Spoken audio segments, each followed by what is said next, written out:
Goierriko Herrien Ekintza irabazi asmorik gabeko fundazioa da. Publiko-pribatua den proiektu honetan eskualdeko 18 udal eta 54 enpresa modu aktiboan parte hartzen dute.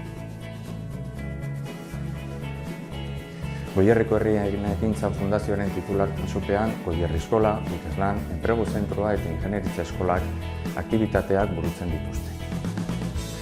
Eskualdeko garapenean eragile eraldatzailea bihurtu da. Gogoeta estrategikoen bitartez, ekimen eta dinamika berriak sustatu ditugu, enpresen eta gizartearen beharrei erantzun egokiak emateko. Hau da, eskualdearentzat balio berriak sortu. Goierri Eskolak gizartearekiko begira da bere funtsean. Misioak adierazten duen moduan bailarako beharrei erantzutea baitu helburu. Lagundu iezaguzu hori bideratzen. Egunerokotasunean seguritate eta ingurumenari buruzko arauen betekizunak serio hartzen ditugu. Etengabeko hobekuntzan ari garenari.